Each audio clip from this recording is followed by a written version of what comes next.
Hi, everybody. My name is Melanie Figaro. And for those of you who've been visiting your previous Facebook Lives, you already know who I am, but I'll introduce myself to any newbies.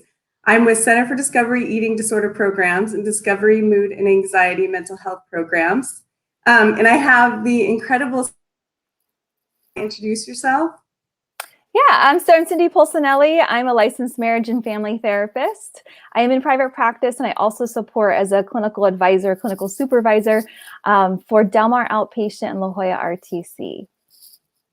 Okay, well, first of all, I feel like all of you are in for a treat with Cyndi. And so I've known Cyndi for a little while now, and I would say are a combination of extreme intelligence and like this gentle compassion for your clients. And I know today you'll be sharing a success story, and I love stories, and I know that it gives a lot of people hope. So today our topic is actually on, here's the title, Virtual Treatment for Trauma and Eating Disorders Success Story. First question, what is EMDR? And I know we should probably just give the short version since we could talk about it all day. Yeah. Well, first, thank you for that sweet introduction. I've loved, working with you, Mel, and it's fun to collaborate on this together today. So yeah, we'll start off with what is EMDR. I mean, I could go on and on about EMDR. There's a lot to go into, but just like Mel's saying, I'm going to give the short version of really what it is in a nutshell, and then I'm excited to share with you guys the success story of a client I recently worked with doing telehealth with EMDR. So EMDR is a treatment modality. It's well known for treating PTSD, but it can treat a number of things. And that's why I love it. It's a modality that I lean a lot into in my practice and seeing significant success with my clients, making shifts for them. So it's an 8-phase system. And so, initially you're going to start off with kind of your history taking, your biopsychosocial. You're going to gather all the information from that client, just like a typical intake. And that second phase leads us into what we call preparation phase or resourcing. So that's when I'm assessing with the client, do they have coping skills? I need to work with them to really stay within their window of tolerance. And oftentimes when someone has trauma, it's hard for them to stay within their window of tolerance. So again, I'm assessing, I'm looking at what skills might be most helpful for them to master before we really start to do the reprocessing, which moves us towards the next phases in the EMDR process. So some of those coping skills obviously are just grounding. I want them to be present in the moment, in their bodies. Again, this is when I might see some, disassociation come in, because trauma and disassociation, it's a symptom of trauma often with our clients where, you might see them kind of check out for a minute or they kind of lose kind of being present with you. And so we can't have them go through that experience when we're actually doing the reprocessing. So we need dual attention when we do reprocessing. So a lot of the work we do, is in preparation, resourcing. This could take some clients years just to do this phase of EMDR. So not even the reprocessing yet. So once I notice the client's got some mastery, they've got their coping skills, they can really resource, they're grounding, then I know it's time to move towards that next phase in EMDR, which we call the assessment phase. And so we're looking at what do they want to target? What is, the traumatic event or experience that they have that they might still feel stuck in, that their brain hasn't quite processed yet or been able to store appropriately. And so we identify what that is, and now we're ready to go into what we call bilateral stimulation or phase 4, which is the actual reprocessing, which is what I think people actually think EMDR just is. They think, oh, it's like the bilaterals, or I'm doing the tapping or the light bar. But again, we have to do so much preparation work before we go into that reprocessing with the client. So the reprocessing, again, I need them to be within that window of tolerance where we're focusing on that target. There's certain protocols that I go through. It's almost like a script I work with the client on, asking them certain questions, have them bring up kind of that traumatic experience, and then we do the reprocessing. So it looks like this on the screen. I just have them follow my fingers, right, left, and they're following it. I'll do maybe 20 to 50 sets. And then I'll stop and then I'll say, what did you notice? And I kind of prep the client beforehand though. And I say it's similar to the memories that will come if it's if you're sitting on a train and you're just watching it go by, or you're just watching, television, and you're just observing. And so I'll say, what did you notice in your experience? And they'll recall like, oh, this or that. And I coach them and let them know, like, just trust your brain. Whatever comes up for you, your brain is it's gonna guide us and tell us where it needs to go. So it's an incredible transformational process to watch a client go through that. And I liken it to almost like a spiritual experience, just being on this end as a clinician to watch a client go through that transformation. It's profound. And there's a lot to it. So again, I'm giving you a simple version of the EMDR processing, but then we move into the other phases, which is like a body scan. I ask them, just do a body scan. Where do you notice, or do you notice anything in your body? Because trauma is stored in our nervous system. I think oftentimes people think it's just in our minds, but it actually is in our bodies. And so doing a body scan helps us kind of target those sensations where it is stored. And then again, I do the bilaterals, which bilaterals helps your right brain and your left brain really communicate. And that's what helps restore and reprocess that to where that experience no longer is so distressing. So once we've kind of worked through the body scan and they find some relief, we continue to move forward, and we're going to move towards actually kind of completing that target is what we say. And then we'll like close out session. And then that next session, I revisit with them and I say, hey, what did you notice? And we'll do a check-in. We'll do a SUD scale. How distressing does that feel to you now? And if I know it's a complete target, they'll say, it actually doesn't bother me anymore. I don't have any like emotional reaction to it. So that's a bit about what EMDR kind of looks like, feels like. Like I said, it can be very much like a spiritual experience to practice that with my clients and watch the transformation.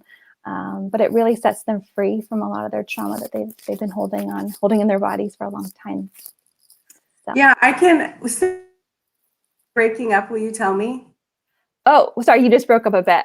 I did. I'm wondering what's wrong with the internet. So is it happening? If it happens again, let me know. Okay. I'll try to work through this.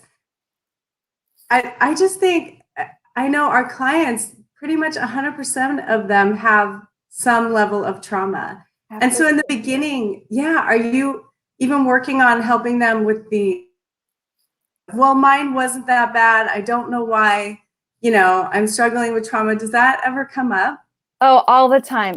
Yeah. Oftentimes clients think, oh, trauma is just like, it's a death, or it's this, or it's that, and mine's not that bad. And it's like, well, let's back it up here. Let's talk a bit about just basics. What is trauma? Trauma literally is anything that overrides your coping mechanisms, essentially. Oh. So stress is a form of trauma. Think of what we're all going through right now in this pandemic. We are all experiencing trauma. The uncertainty, that fear, can create a trauma response in us. So we're all experiencing it. So I just normalize it. I normalize it. Trauma can look different for all of us. And there's lots of factors that go into it of how we actually experience it, even just based on past life experiences. There's a lot, people have complex trauma. And so we tease a lot of that out too at the beginning when we start, doing trauma work and EMDR. Yeah. Oh, well, I can see your voice is so gentle, and even doing this for like a few seconds, sold. Like I'm in it. That is so powerful, and it's such a like proactive type of treatment, proactive treatment approach. So. Yeah. And I do want to just add before I share that success story is that it's such a gift to give clients right now, even just that and the what I'd say like stage 2, essentially, that's resourcing, is that so much feels uncertain and unsafe right now in our world for our clients, and even just for us, in all transparency. But helping clients find that internal sense of safety is a gift right now, and you can do that through just phase 2. There's different. You can create a like safe, calm place with a client. Again, helps them find like that internal safety within themselves. You can do the bilaterals with this to help them kind of install that sense of peace and positivity within themselves. Sorry. Yeah. I want to add really quick. You have to be a trained clinician, trained in EMDR to do this. So I can't like do this to my kids. No. But you can do this. So there's a butterfly hug. It's called, so you're using bilaterals. This can be very like soothing. So you can do this butterfly hug. I do with like a positive affirmation. So just think of something that, or even just like a mantra, like I feel safe or I am safe. You can also just tap on your knees, right, left. Again, use a positive mantra, and that too can really help calm your nervous system. Oh my gosh, those are some really helpful so much. We got a little extra today. A little extra. A Yeah. little workshop, yeah. Okay, so I'm excited to hear about the success story. You want to tell us about that? Yeah. So I love EMDR for so many reasons, but one of them is, I can do talk therapy all day with my clients, but I can move a client faster through their healing process in EMDR than I can in a talk therapy session. So this story really conceptualizes that. This is a client who I've been working with for over a year now. She had failed out of treatment. Her doctor had referred her in. She has ARFID. She has agoraphobia. She really will not leave her house without like a 20-minute radius. So unfortunately, my private practice office is right on that line, right outside of her 20-minute comfort zone. So I've been working with her for a year over telehealth. And my goal was to always get her into my office to do EMDR because I hadn't practiced EMDR, on telehealth. It wasn't something I ever wanted to do. So the goal was like get her here into my space. She, her background too, she has ARFID. She struggles with fear of throwing up. And so she's afraid of swallowing because that triggers her to feel like she's going to throw up. And so she's primarily on a liquid diet. She supplements six ensures a day. And so I worked closely with her physician to make sure that she was, stable. Was about 85% of her ideal, was able to maintain her weight on supplementation. So I had a lot to work with this case. Again, the goal to get her into my office. If I could do some EMDR work with it, I would love to. But it took a long time to even just build rapport with her. She obviously is cognitively malnourished, and so there's a lot to work with there. But in my work, I really stuck with that preparation phase for that first year of resourcing a lot of ERP with her. She wouldn't see a dietitian. So again, I worked closely with her at MD on that one. We did a lot of just resourcing, creating internally like that safe space in herself, easing her anxiety. And now I want to fast forward to this year. I was like, I need to get her into my office. I want to do EMDR with her. And we were making some progress. But then this, pandemic started to start to unfold. And I got a little concerned that this gal is really only eating or drinking supplementation. And if doesn't have access to that, I don't know how she can sustain herself. She will end up in the hospital. And so I just thought, okay, now is the time. I'm going to do EMDR with her. I'm going to do a session. I've done preparation. I know she's not at risk. Let's give it a go. So I did one EMDR session with her, and this is the phase 4 of actually reprocessing with her. We targeted her fear of throwing up and that fear of swallowing solid foods. And she had this beautiful transformation process just in that 1 hour together. And when I did the bilaterals, we'd stop and I'd say, what did you notice? And she said, I just keep hearing this voice that says, you're going to be okay. You can do this scared. And so I'd say, okay, keep going with that. And then at the end of session, she's like, I feel okay. Like, I don't feel scared that I could eat solid foods and I would throw up or, choke or whatever it was for her. And so I said, okay. So just thinking, let's see how this goes this next week. I checked back in with her the next session and she's like, yeah, I'm eating solid foods now. I've been eating these Reese's peanut butter cups and I'm eating vegetables and hummus and I have chips. And I was like, hold on, like you have not eaten solid food in a long time. But I said, what was different for you? And she said, I felt like I was scared, but I felt safe. And I just kept feeling like reassured and I felt comfort. And so that's a testament to a lot of the resourcing that we had done. And then again, the bilaterals to reprocess some of her fears. And so now 6 weeks later, she's weight restored over 10 pounds. She's eating more solid foods. She's weaning off of her supplementation. So she's made more progress in one session with me than an entire year. And that's just the power of EMDR. So, oh my gosh. Yeah. Yeah. That is so beautiful. I think do that when she's scared, in the fear. Yeah. Yeah. For her to actually take that step is unbelievable. Yeah. And what I saw was that she would get scared. This is before our EMDR worked together. She would get scared and that would be the barrier and that would stop her. And so when we did the reprocessing, We stored some of that. We worked through that irrational fear. And so she recognized when it came up, but it no longer had power over her. She was like, yeah, okay, I hear you. And no, I'm going to eat because I want to. Yeah, that's fantastic. Yeah. Oh my gosh, that says a lot about you too. Thank you so much for the work you do. Thank you, Mel.